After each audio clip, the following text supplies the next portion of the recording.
Rádio e TV Brasil Espírita, iluminando consciências.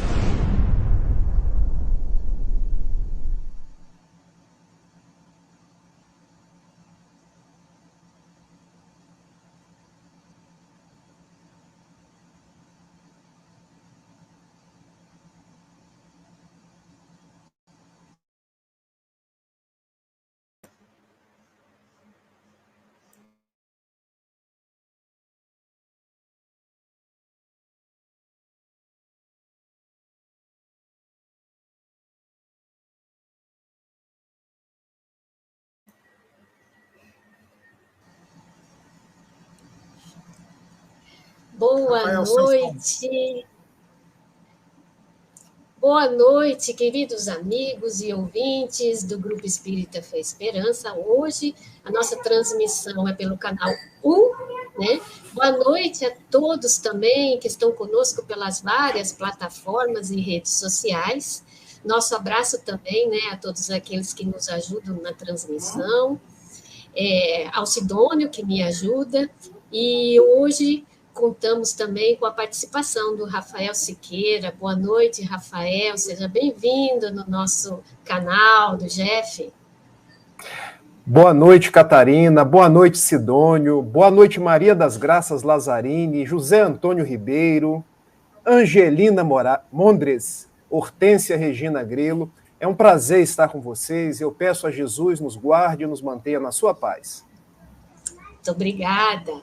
Bom, hoje é um dia especial, nós não teremos pelo Instagram, né, o Evangelho, mas estamos fazendo um Evangelho no lar aqui com o nosso irmão Rafael, com a presença do Sidônio e de todos aqueles que estão nos assistindo. Então sejam bem-vindos e que Jesus, né, venha até o nosso lar a nos abençoar, a nos ajudar, para que possamos ter uma excelente semana. Sidônio, você quer falar alguma coisinha? Só desejar já uma boa noite, agora é boa noite. Boa noite a você, Catarina, boa noite ao nosso irmão Rafael, boa noite a todos os nossos irmãos também que estão nos assistindo aqui e nos ouvindo através da Rádio Brasil Espírita e através das demais plataformas digitais.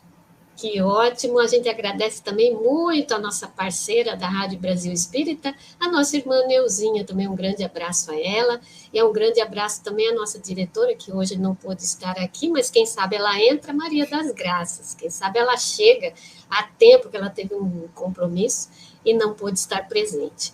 Então, para que a gente não demore mais, para ouvir o nosso irmão Rafael, que hoje vai falar um tema muito doce, muito bonito, não vou falar, daqui a pouco ele diz, eu vou passar para o Sidônio, que vai fazer uma mensagem e uma oração. Obrigado, Catarina. A página que eu vou ler essa noite é do livro Calma, né, psicografado por Francisco Cândido Xavier, editado pelo Espírito Emmanuel. A página se intitula Azedume e Irritação. Alguém terá dito que trazes alguma doença oculta impedindo-te sorrir, mas não acredites que essa ou aquela indisposição orgânica te possa furtar a serenidade. Possivelmente, alguma ocorrência desagradável te agitou as forças mais íntimas e estás a ponto de cair nas vastas cadeias de reações negativas. Certa pessoa contrariou-te, talvez, os projetos e desígnios. Algum prejuízo alcançou-te de inesperado. Recorda o momento de crise, recorda. Momentos de crise te examinam a capacidade de resistência. Determinados contratempos são bênçãos antecipadas, cuja significação virás a compreender. Existem perdas que te induzem a mudança de orientação para grandes lucros. Algumas vezes, certas relações desaparecem para que outras se te destaquem no caminho, valorizando-te a existência. Haja o que houver, não tranques a face e deixe que teu sorriso te ajude, ajudando aos outros. Azedume e irritação, na essência, são duas sombras que te afastam do que há de melhor. Que com essa mensagem nós tenhamos justamente isso. Não vale a pena levar a vida irritadiço, com azedume, com certos sentimentos negativos no coração, né? Que isso não vai nos levar a lugar nenhum. sejamos serenos, sejamos mais tranquilos, procuremos compreender a situação dos nossos outros irmãos, porque nada é justificativa para que sejamos pessoas azedas, irritadas com os nossos irmãos. Temos que sempre procurar o que há de melhor em nós para distribuir àqueles que estão à nossa volta. Que a paz do Mestre Jesus se faça presente nos nossos corações. Agora vamos fechar os nossos olhos para agradecer a Deus, nosso Pai, ao nosso Mestre Divino Jesus, aos nossos irmãos espirituais que sempre se encontram ao nosso lado a nos amparar em nossas tarefas. Agradecidos somos pelas vibrações de amor e de luz ofertadas, rogando que essas vibrações de amor e de luz possam chegar aos nossos lares, aos nossos familiares, chegando também aos nossos corações e aos corações de todos os nossos irmãos que habitam esse planeta. Assim, Mestre Jesus, agradecidos mais uma vez pela oportunidade de aqui estarmos em aprendizado dessa doutrina que tanto nos esclarece, tanto nos consola, rogamos que a tua paz, que a tua luz e que o teu amor se faça sempre presente nos nossos corações e que Deus, nosso Pai, nos abençoe. Que assim seja. Com a palavra, então, o nosso irmão Rafael, para ministrar o estudo dessa noite. Uma boa noite, Rafael, e um bom estudo para todos nós. Boa noite mais uma vez a todos vocês que já estão nos acompanhando, aqueles que vão nos ver posteriormente. Eu peço a Jesus, peço aos nossos benfeitores espirituais que possam nos guardar e nos manter em sua paz. Já cumprimentei algumas pessoas que estão no nosso chat, mas para não cometer a indelicadeza de esquecer alguém, eu quero cumprimentar a Ludmila Eliseu Rocha, a Sueli Silva Reis, ao Celso, que eu falei com ele aqui nos bastidores, mas agora cumprimento pelas redes sociais, a Lenice Barreto, a Tatiane Sakamoto, a Hortência Regina Grilo, e vou cumprimentar aqui todo mundo de novo.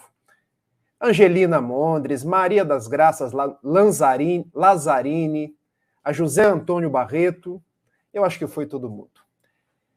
Que a gente possa ter momentos de paz, momentos de reflexão e, sobretudo, momentos de trazer Jesus para as nossas vidas, porque nós precisamos muito dele. Um dos maiores desafios da alma humana na vivência dos dias atuais é o desafio do perdão, porque nós precisamos perdoar. Não só perdoar as outras pessoas, nós precisamos pedir perdão, porque, invariavelmente, nós cometemos os mais variados desatinos. E Allan Kardec, na obra que abre a doutrina espírita, o Livro dos Espíritos, houve por bem indagar em a questão 886 do Livro dos Espíritos qual o verdadeiro sentido da palavra caridade, conforme a entendia Jesus. E a resposta dos bons espíritos veio de uma forma que eu reputo magistral. Benevolência para com todos, indulgência para com as imperfeições alheias, perdão das ofensas. Muitos de nós achamos que o ato de perdão é apenas algo que a gente envolve os nossos sentimentos, se aproxima das outras pessoas, mas é mais. Porque perdoar é um ato de caridade. Perdoar talvez seja um dos maiores atos de amor que nós podemos praticar. Daí, quando a Catarina me perguntou que tema você gostaria de desenvolver no nosso evangelho, na noite do nosso estudo. E a temática do perdão sempre é muito cara para mim. E para que a gente possa começar as nossas reflexões, eu quero narrar uma história real de uma personagem que viveu na Segunda Grande Guerra Mundial e que soube exercitar esse perdão em condições muito difíceis. Refiro-me à dona Edith Eva Egger, ainda hoje vive encarnada, já com 96 anos, ela mora nos Estados Unidos. Mas quando a Alemanha nazista de Adolf Hitler começa aquele processo de expansão dos territórios, porque Hitler sonhava em construir o Terceiro Reich, onde não haveria espaço para judeus, para homossexuais, para ciganos, apenas aqueles que ele considerava os arianos, os germânicos, loiros, brancos, dos olhos azuis. Dona Edith Egger era húngara. Ela tinha o sonho, porque era uma ginasta, de participar das Olimpíadas e representar o seu país, a Hungria. Além de uma grande ginasta, era também uma bailarina. E ela consegue realizar o seu sonho, porque ela candidata-se no pré-olímpico, é aprovada e estaria nas próximas Olimpíadas. Só que essas Olimpíadas ocorreriam em plena Segunda Grande Guerra.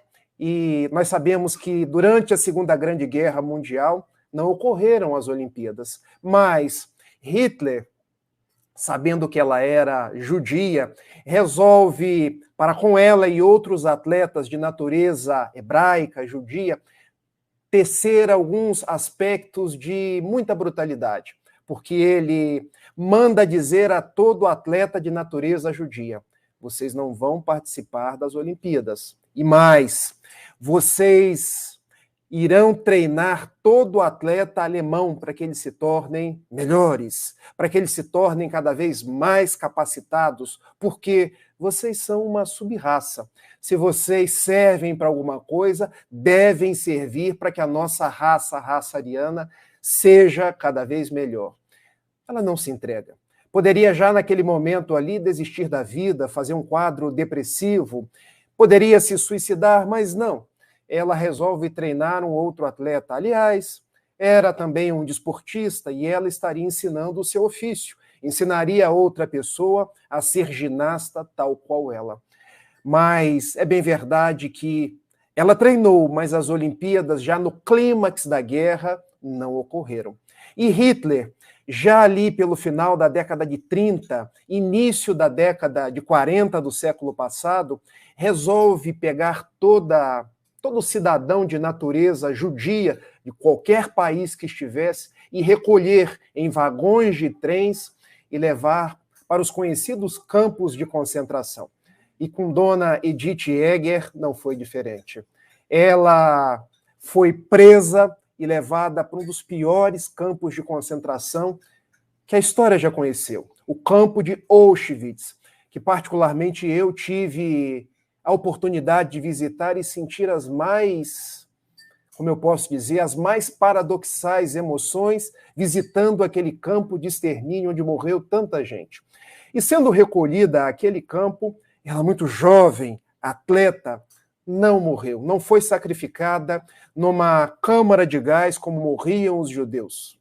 Ela ficou num quarto, junto com outras mulheres, os cabelos foram cortados, as roupas retiradas, eles ganhavam uma espécie de pijama listrado, comiam muito pouco, dormiam muito tarde, acordavam muito cedo e tinham uma vida de trabalhos forçados.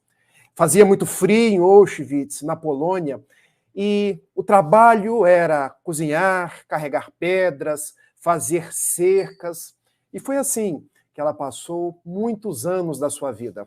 A Segunda Grande Guerra durou do ano de 1938 a 1945. Um dia, em particular, o grande carrasco nazista Josef Mengele, ele já estava muito embriagado.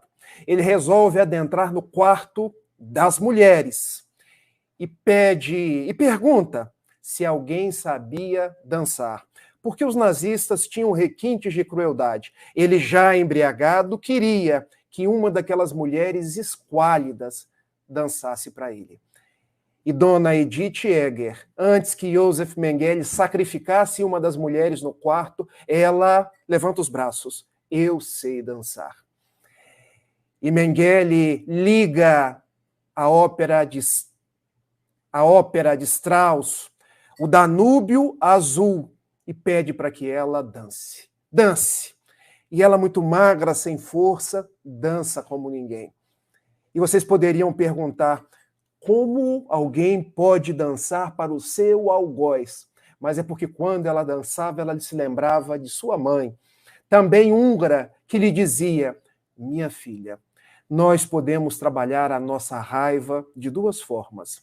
Ou a gente introjeta essa raiva, e essa raiva nos consome, acaba com a nossa vida, ou a gente sublima essa raiva. Não deixa que a raiva nos consuma, nem que as outras pessoas que são os nossos carrascos tomem conta da nossa vida. Então, minha filha, Não deixe ser tomada pela raiva, pelo ódio. Aprenda a transcender. E ela, lembrando-se de sua mãe, ela dança, na esperança de que um dia a guerra pudesse acabar e ela viesse a sair daquele campo de concentração tão penoso. Os anos foram correndo. A Alemanha começou a perder a guerra, seja pelo leste, com as tropas de Stalin que avançavam, seja pelo oeste, com as tropas de Dwight Eisenhower, o grande general americano. E quando as tropas de Eisenhower entraram em Auschwitz, algumas pessoas estavam no chão, desnutridas, e uma mão muito magra levanta-se. Era Edith Eger, dizendo para um general americano: me ajude, por favor. Eu estou viva. Eu venci a guerra. Eu venci os dias mais terríveis da minha vida. Eu quero paz. Eu quero dizer para as pessoas que é possível viver mesmo nos dias mais atrozes. Ela é recuperada, vai para os Estados Unidos da América do Norte e reestrutura a sua vida. Tem ocasião, agora não mais de seguir como ginasta ou como bailarina, mas de fazer psicologia. Encontra-se nos Estados Unidos com uma figura notável, um grande médico chamado Viktor Frankl.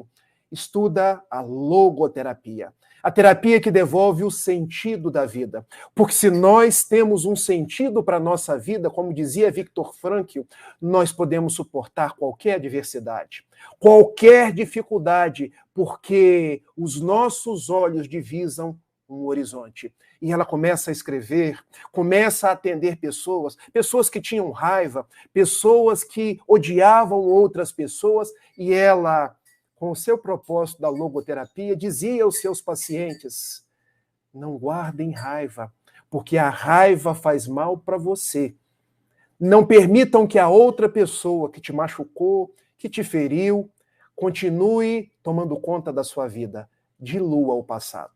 Dilua a presença do algoz na sua vida e siga em frente. Perdoe. Porque perdoar não é fazer a outra pessoa correta. Perdoar não é concordar com o que o outro fez ou ainda fará. Perdoar é um processo de libertação. Era o que dizia a dona Edith Eger. E ela hoje, aos 96 anos, uma matrona radicada nos Estados Unidos, ela vem falando ao mundo sobre o perdão. Cláudio Sinotti, um grande psicólogo aqui do Brasil, que eu tive ocasião de visitar e conversar com ele no mês passado. Ele teve a ocasião de entrevistar Dona Edith Eger, agora no mês passado. Entrevistando Dona Edith Eger, ele perguntou: como a senhora perdoou os nazistas? Perdoou Josef Mengele, que na noite de embriaguez pediu para que você dançasse. E ela respondeu: ora, meu filho, eu poderia deixar que Josef Mengele me matasse as outras pessoas. O que ele me pediu era muito simples, apenas para que eu dançasse. Era o que eu já gostava de fazer. Se eu resistisse, ele me matava. Então, eu não deixei que Mengele tivesse poder sobre mim, porque eu queria viver, porque eu queria ensinar outras pessoas a ser bailarinos, a ser ginastas, mas, sobretudo, ensinar que a nossa vida tem um sentido. Você tem alguma mensagem, Dona Edith, para deixar para os brasileiros? Pergunta a Cláudio Sinotti. E ela, com 96 anos, pega a ponta do seu pé e coloca no rosto, dando conta que aos 96 anos ela tem flexibilidade que eu, com 43, já não tenho mais. Viver para perdoar. Perdoar para viver.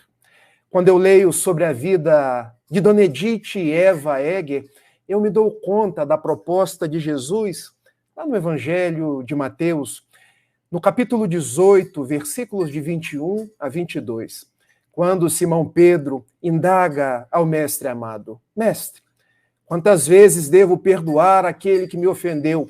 Até 7 vezes? Eis que Jesus responde a Simão Pedro: não te digo até 7 vezes, mas 70 vezes 7. E 70 vezes 7 não é para fazer uma conta de multiplicação. 490. É muito mais do que isso. Porque nós nos apegamos à letra, quando nós deveríamos mergulhar na essência. A essência do ensinamento de Jesus não é uma teoria, é uma proposta de vida, porque 70 vezes 7 é uma expressão idiomática do hebraico que quer dizer infinitas vezes. Perdoar para viver, viver para perdoar. E muitos poderiam me perguntar, mas Rafael, de onde Simão Pedro tirou esses 7 vezes? E de onde Jesus tirou esses 70 vezes 7? A obra de Jesus foi toda uma ressignificação do Antigo Testamento. Os números 7 e 70 vezes 7, eles estão narrados no Antigo Testamento. Quando a gente abre as páginas do texto da Gênesis, do Gênesis, lá em capítulo 4, nós nos damos conta de um irmão que mata outro irmão, porque Caim, com ciúmes, matou Abel. E quando Deus perguntou a Caim o que foi feito do seu irmão, ele se deu conta, eu não deveria ter agido assim. Eu não poderia ter praticado um fratricídio, o crime de um irmão contra outro irmão. Ele faz o exercício do arrependimento, cai em si e diz: eu errei contra os céus e agora merecerei ser punido 7 vezes. Olha de onde Simão Pedro tira 7 vezes. Mestre, devo perdoar as 7 vezes que Caim mereceria ser punido, ou seja, mereço perdoar Caim 7 vezes? Mas Jesus responde 70 vezes 7. E de onde nasce essa expressão? Se nós seguirmos na 6ª geração após Caim, nós chegaremos em Lameque. E Lameque, ele, ao invés de matar uma única pessoa, ele matou 2. E ele tinha 2 esposas, chamavam-se Ada e Sela. E arrependido, ele chega-se na sua casa e diz: esposas de Lameque, Ada e Sela, se o meu antepassado Caim matou o seu irmão e precisava ser punido 7 vezes, eu que matei um homem e feri um menino, mereço ser punido 70 vezes 7. Jesus então responde a Simão Pedro: não te digo 7, mas 70 vezes 7. E o que Jesus estava ensinando a Simão Pedro? Vamos acabar com essa história de olho por olho, dente por dente. Vamos pensar que Caim não precisava ser punido, mas ser perdoado, ressignificar os seus passos, construir novos horizontes. Vamos transformar uma lei do Antigo Testamento, que é a lei de um Deus punitivo, de um Deus Senhor dos Exércitos, para um Deus que ama. Um Deus que corrige, sim, para um Deus que é misericórdia. A conversa de Simão Pedro com Jesus, então, é toda uma conversa de vinganças, de punições, de quantas vezes, se 7, se 70, e Jesus fala no poder reparador do perdão, do amor, que ressignifica os passos, que reestrutura os propósitos e que nos dá uma vida nova. Então Jesus está dizendo para os nossos corações hoje que nós devemos perdoar 70 vezes 7, porque nós erramos 70 vezes 7. O perdão, então, numa significação profunda, conforme nos diz o Livro dos Espíritos, é um processo de caridade. É um processo de nós nos libertarmos, angariarmos uma vida nova, uma vida de paz, uma vida de tranquilidade, uma vida de saúde. Grande parte dos problemas emocionais, fisiológicos, espirituais que nós temos nos dias atuais decorre da falta de perdão. Da falta de perdão de espíritos que, olhando para a nossa atual reencarnação, não nos perdoam. E às vezes chegam nas reuniões de desobsessão e dizem: olha, o Rafael é assim hoje, mas há 800 anos atrás. E a gente pergunta: mas meu irmão, você está há 800 anos remoendo tudo isso e você não quer ter paz? E você não consegue visualizar aqueles que te amam? Não conseguiu durante todo esse tempo amar, ver com novas cores, com novas tintas, reconstruir os seus horizontes, mas também as nossas dificuldades decorrem porque nós não perdoamos as pessoas. Não perdoamos um pai, não perdoamos um irmão, não perdoamos um filho, não perdoamos um vizinho, porque nós não pedimos perdão. Como é difícil pedir perdão. E por que é difícil o processo de pedir perdão? Porque ainda remanesce em nós o orgulho, o egoísmo. Eu sou advogado, trabalho com o direito no Banco do Brasil, mas já estou me formando em psicologia. Se Deus quiser, no ano que vem eu me formo em psicologia. E atendendo pessoas, eu me dou conta que as pessoas têm tanta dificuldade de perdoar. Por quê? Porque nós, no nosso íntimo, sempre achamos que nós estamos certos. As nossas coisas são as melhores. O nosso modo de pensar é melhor do que o do outro. E nós deixamos de entender que o outro é o outro. É belo do jeito que ele é. Ele está no seu melhor tempo, ele articula os seus pensamentos, a sua vida, da forma como ele consegue, e não da forma como nós queremos. Daí, meus amigos, quando estamos num domingo, falando de Jesus, falando do seu evangelho, a proposta é: vamos perdoar, porque o perdão nos dá uma vida nova. Nós hoje falamos da regeneração do planeta Terra, desse momento de transição pelo qual estamos passando. E não conseguiremos sair de um mundo de provas e expiações para um mundo em regeneração com tanto ódio, com tanta malquerência entre as pessoas, com tantos muros que nos segregam. Nós precisamos nos aproximar. E para se aproximar, a gente vai precisar perdoar. No livro O Consolador, o benfeitor Emmanuel responde a várias perguntas que foram feitas a seu médium, Chico Xavier, repassadas a ele. E ele respondia com a sua inteligência, com a sua proposição sempre assertiva. Emmanuel, por que nós devemos perdoar 70 vezes 7? E ele respondia, porque nós erramos 70 vezes 7. Todas as vezes, então, que nós tivermos aquela vontade de apontar o dedo para quem quer que seja, nós nos lembremos, antes de apontar o dedo, antes de julgar, lembremos de nós mesmos. Quantas coisas nós ainda fazemos? Quantos destemperos nós ainda temos? Quantas vezes nós ainda nos equivocamos? Porque, como dizem os orientais, nós ainda somos tal qual o macaco. Porque o macaco tem um gesto bastante peculiar. Ele centra no próprio rabo e começa a falar da atitude do outro macaco. Então vejam, perdoar é esse exercício amplo de entender o Evangelho de Jesus, tal qual Jesus nos ensinou na própria oração dominical. Quando fordes orar, digam a Deus, Pai, perdoe as minhas faltas, assim como eu vou me esforçar para perdoar aqueles que me têm ofendido. Eu quero dedicar essa segunda parte da nossa fala para trazer o perdão sob um prisma da psicologia, porque nós ainda temos dificuldade de entender o processo de perdão. Então, num primeiro momento, eu vou trabalhar 3 coisas que o perdão não é. E num segundo momento, eu vou trabalhar 3 passos para o perdão. Vamos juntos? O que o perdão não é, Rafael? Para a psicologia, perdoar não é esquecer. Porque a gente se lembra, gente. Vocês acham que a gente vai esquecer a pessoa que pisou no nosso pé? Não, não vai esquecer. Vocês acham que a gente vai esquecer a pessoa que gritou com a gente, que nos fez o mal? Não, não vai esquecer. Eu estou com a minha esposa aqui do meu lado, que é um verdadeiro anjo da minha vida. E a minha filhota, que é a luz dos meus dias. Aliás, ela chama Clara. Clara que clareou a nossa casa. E ela sempre briga comigo. Você diz nas suas palestras que perdoar não é esquecer. E não é mesmo. Sabem por quê? Porque o processo de lembrar, de esquecer, tem a ver com uma estrutura cerebral nossa chamada hipocampo.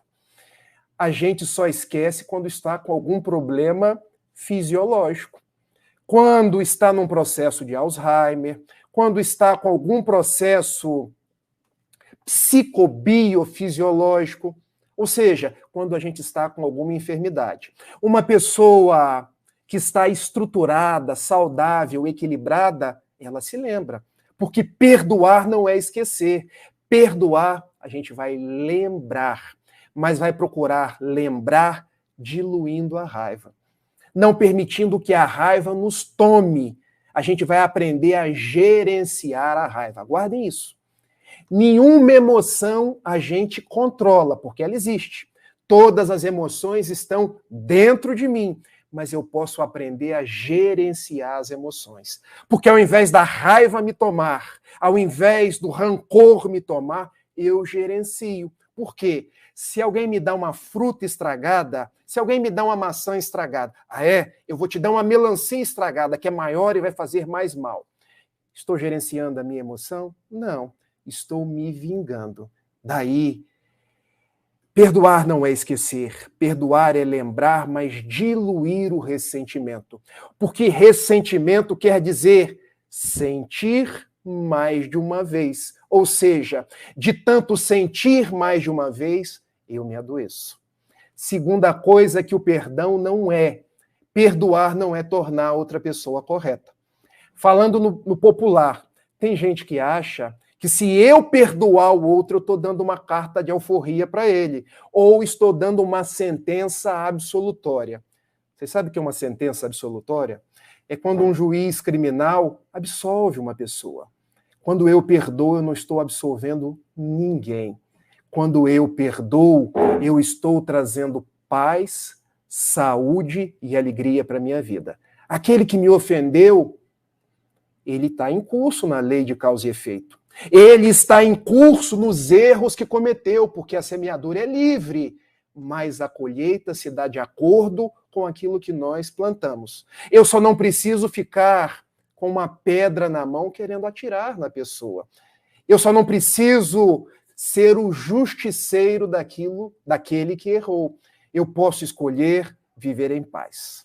Terceira coisa que o perdão não é. Perdoar não é negar o sentimento. Porque tem muitas pessoas que acham que perdoar eu vou negar o meu sentimento. Acha que a pessoa que consegue perdoar é aquela pessoa angélica, pacificada, que não tem problemas mais. Gente, nós vamos sentir raiva. Nós vamos ter aqueles dias que a garganta vai dar aquele nó. Mas eu não preciso transformar esse nó em atitude. Eu não preciso transformar a minha raiva em ação. Eu posso trabalhar com o meu sentimento. Guardem isso. Perdoar, você não vai negar que sentiu o mal-estar, mas você não vai transformar o mal-estar em atitude. Sabem por quê? Porque não existe um sentimento que seja ruim na sua essência. Todos nós temos raiva, todos nós temos medo, todos nós temos ansiedade. A gente só não pode deixar que esses sentimentos sejam a tônica dos nossos passos. Sentir raiva, posso fazer uma oração. Posso chamar a família para fazer o culto do evangelho no lar. Posso ligar numa música. Eu, por exemplo, gosto de música clássica, gosto de Almir Sater. Eu sei que agora as pessoas vão dizer, nossa, ele gosta do Almir Sater. Que coisa antiga, que coisa démodé. Mas é uma forma que eu escolhi para me pacificar. Porque na raiva a gente atira uma pedra, a gente bate em alguém. Observem, perdoar, você não vai negar a raiva, mas você não vai transformar a raiva em atitude. Você vai se pacificar. Entenderam aquilo que o perdão não é? Agora vamos. Vocês estão percebendo que eu estou com a Clarinha aqui do meu lado, né? Ela gosta de participar das palestras. Vamos agora para os 3 passos do perdão. Primeiro passo.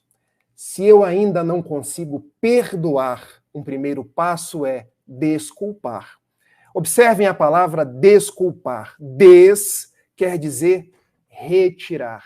Retirar a culpa da outra pessoa. Ninguém tem culpa de nada. Ah, mas a outra pessoa me agrediu.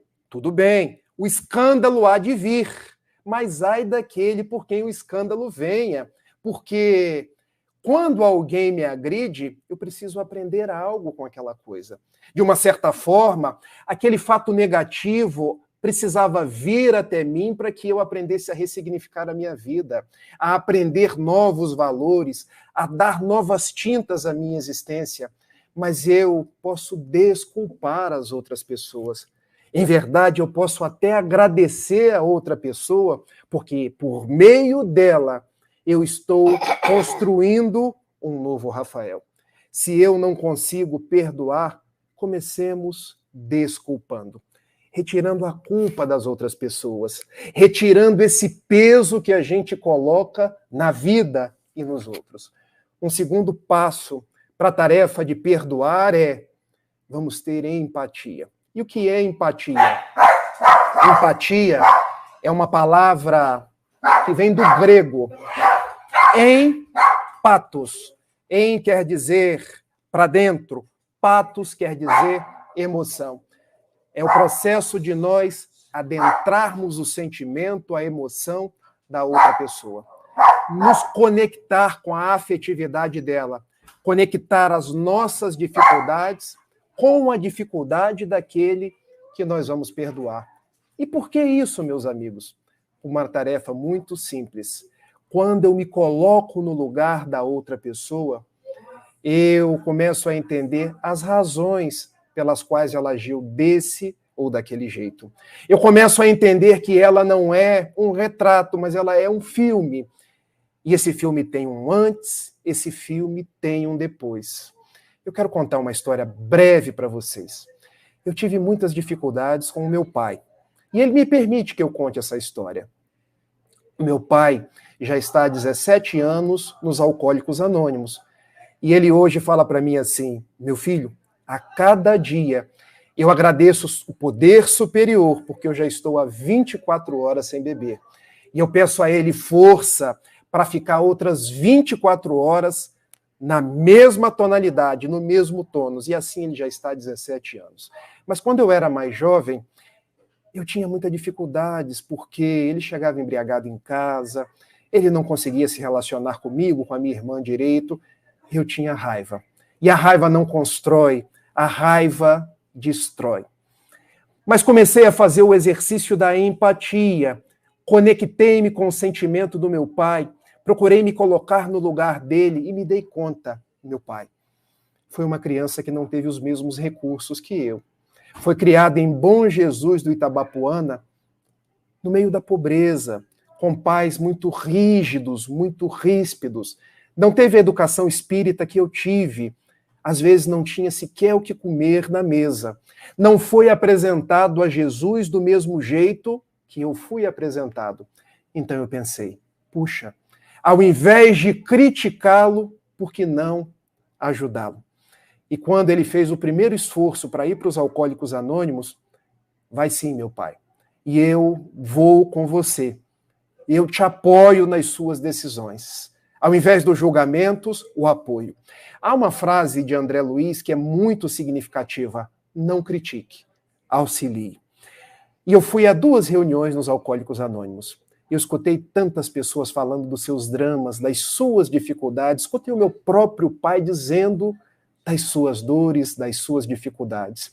E ao final eles falando da oração da serenidade: meu Deus, Senhor, concedei-me a paciência para aceitar as coisas que eu não posso modificar, a coragem para mudar aquelas que eu posso e, sobretudo, a sabedoria para distinguir quando ser paciente e quando ser corajoso.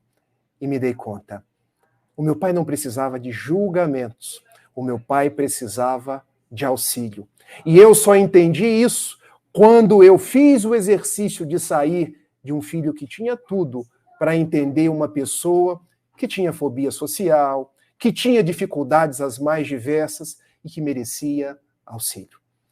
Todas as vezes que a gente se deparar com o carrasco mais cruel que nós tivermos, com o familiar mais difícil, deixemos de pensar naquela pessoa sob o prisma da nossa subjetividade.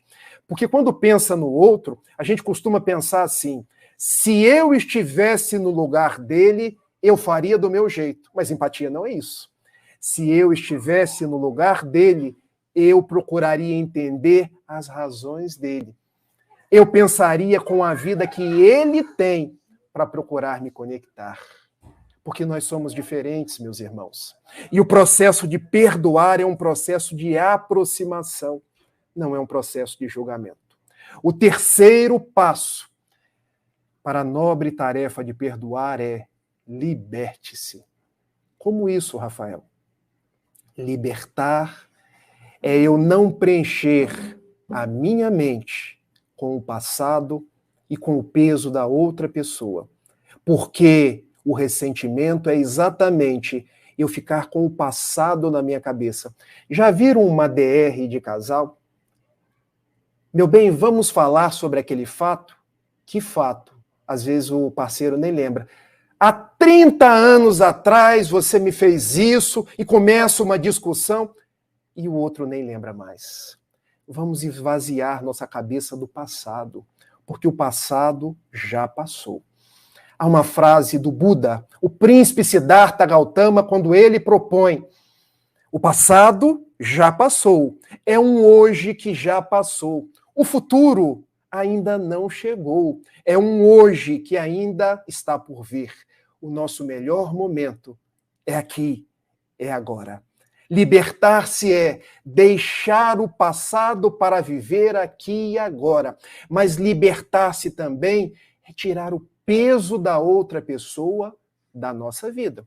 Porque vejam, a gente fica com aquele que nos agrediu todos os dias na nossa cabeça e a gente não consegue viver. Às vezes, está um dia bonito lá fora, o filho chama para sair, para ir na praia, a gente é convidado para ir na casa espírita, para ler um bom livro, mas a gente só lembra daquela pessoa que nos agrediu há 50 anos atrás. Ou nos agrediu há 5 anos atrás, e todos os dias a gente lembra. Isso é tal qual guardar lixo mental. Há uma frase de William Shakespeare, quando ele nos disse guardar ressentimento é tal qual beber um cálice de veneno e esperar que a outra pessoa morra. Em verdade, quem vai ser envenenado somos nós mesmos. Libertar-se quer dizer libertar-se do passado, libertar-se da outra pessoa que te agrediu para viver aqui e agora em paz.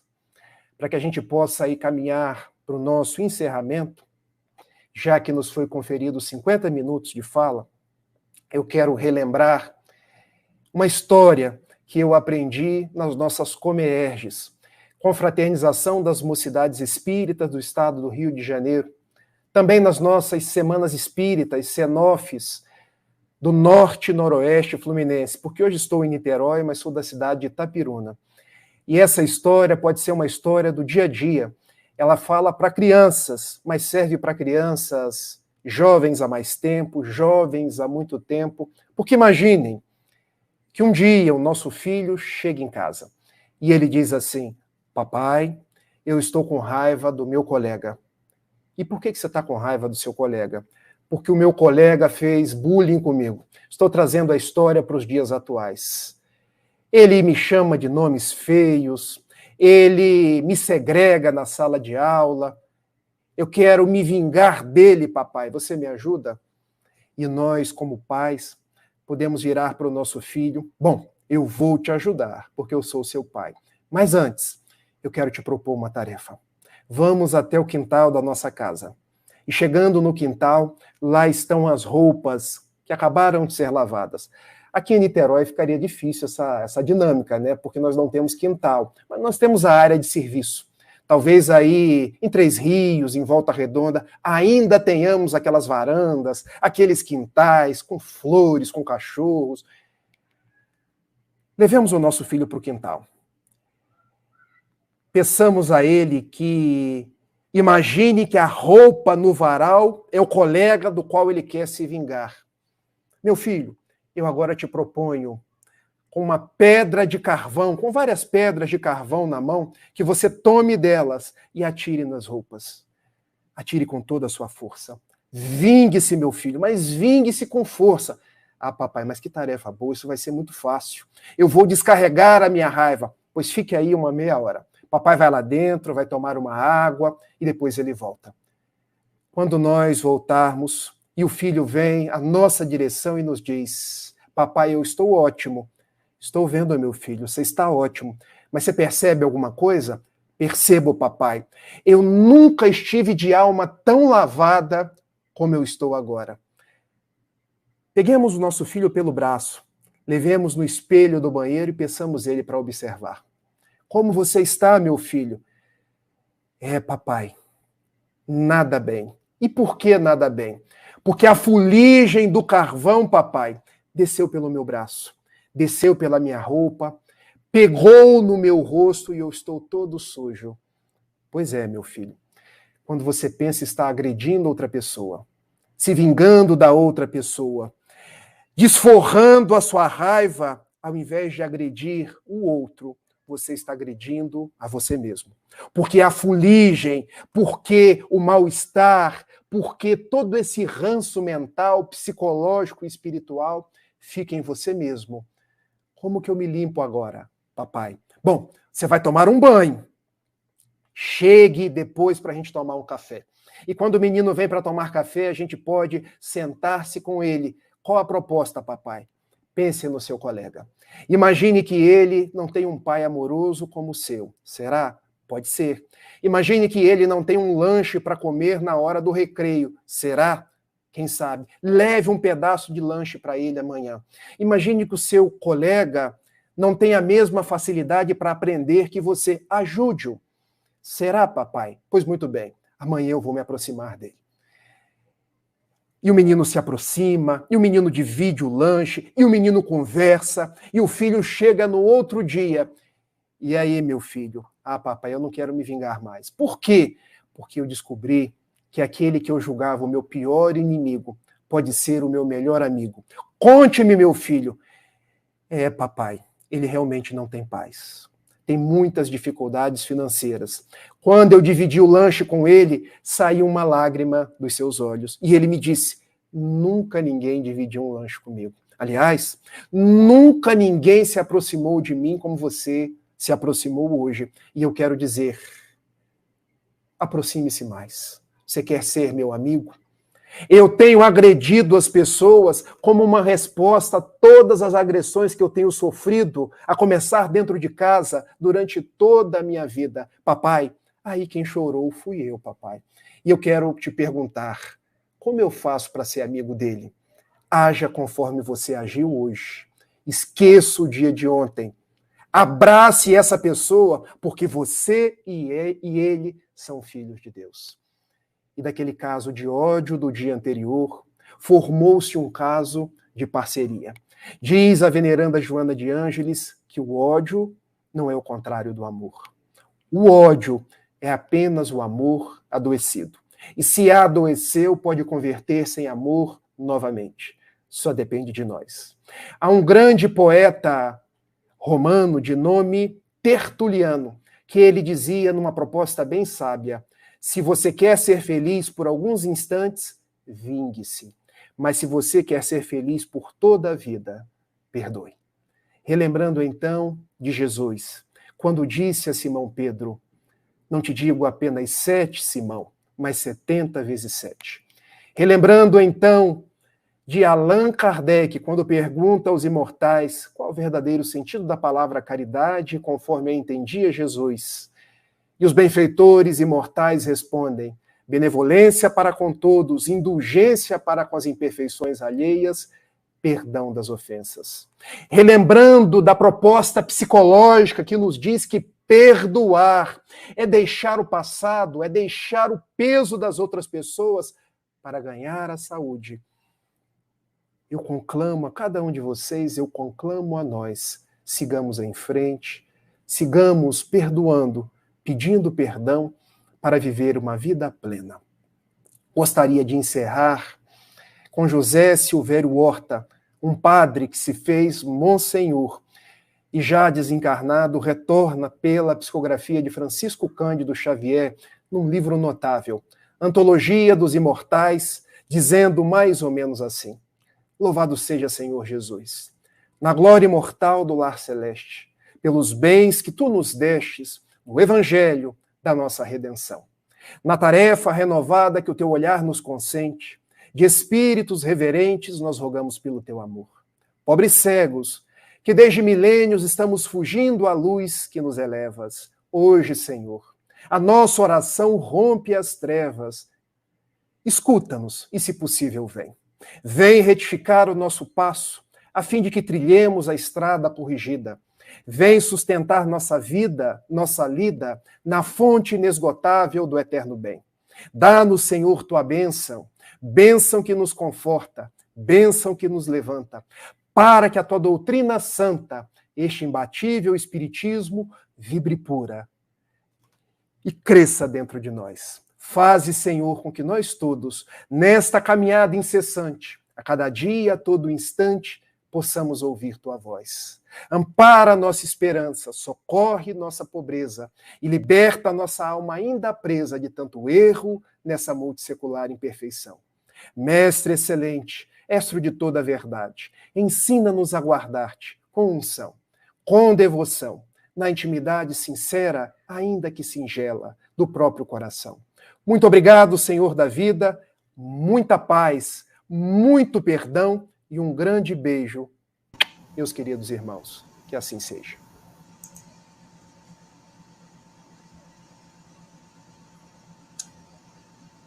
Muito, muito obrigada. A gente não tem nem palavras, né, Sidônio, por esse evangelho no lar, aprendendo um pouco sobre o perdão, essas histórias que tocam o nosso coração. Então, que possamos praticar, né, Sidônio, o perdão que tanto bem nos faz, o perdão que nos ajuda a trilhar caminhos mais seguros, mais tranquilos, a compreender, a compreensão do outro. Então, Rafael, muito obrigada por esse lindo presente, por esse evangelho no lar, que com certeza Jesus está presente nesse momento, em cada cantinho, né, desse nosso planeta. Então, assim, a gente sabe o quanto a espiritualidade está em nosso lar, trabalhando os nossos corações. Muito obrigada, Rafael. Sidônio, você quer comentar alguma coisa? Agradecer também, né, a presença do Rafael, com esse belíssimo estudo, esse trabalho, e falar, né, que mais do que histórias relacionadas ao perdão, são verdadeiros exemplos de que isso é possível, não é não, Rafael? Perdoar é possível, sim, basta que a gente tenha essa consciência da sua dimensão e nos colocarmos ainda no nosso lugar, pequenos que somos, mas trabalhar para que um dia possamos chegar a esse verdadeiro perdão que o Cristo nos ensinou. Exatamente. Então, olha só, eu vou pedir para o Rafael fazer a nossa prece final, que todo mundo coloque a sua aguinha, que com certeza os médicos, os enfermeiros, né, vão estar ali colocando o remedinho para que alivie nossas dores e principalmente a nossa mente, para que a gente possa ter clareza e aprender e a praticar o perdão em todos os momentos da nossa vida. Então é com você, Rafael, para terminar o nosso evangelho no lar. Amigo e mestre Jesus, benfeitor maior das nossas vidas, companheiros da espiritualidade, que tutelam os nossos passos na romagem terrena. É com os corações alegres que nos despedimos do Evangelho da noite, rogando a tua presença nas nossas vidas, nas nossas famílias, rogando que tu preencha as nossas vidas de esperanças, de força e de paz. Deposite por sobre a água nas mesas os remédios, os fluidos de que carecemos para o nosso bem-estar físico e espiritual. Abençoe a cada um de nós, aqui sintonizados no bem, e dai-nos a tua paz. Muito, mas muito obrigado por tudo. Que assim possa ser. Graças a Deus. Boa noite, queridos amigos, queridos irmãos. Boa noite, Rafael. Boa noite, Sidônio. Muita paz para todos nós. E boa noite, Catarina. E boa noite, Rafael, também. E semana que vem nós voltamos, mas aí é pelo Instagram, tá? Retornamos ao nosso tanto horário como os caminhos iguais que nós fazemos, como sempre. Então, fiquem com Deus. Tchau, tchau. Tchau, tchau. Boa noite para todos. Tchau, tchau. Boa noite.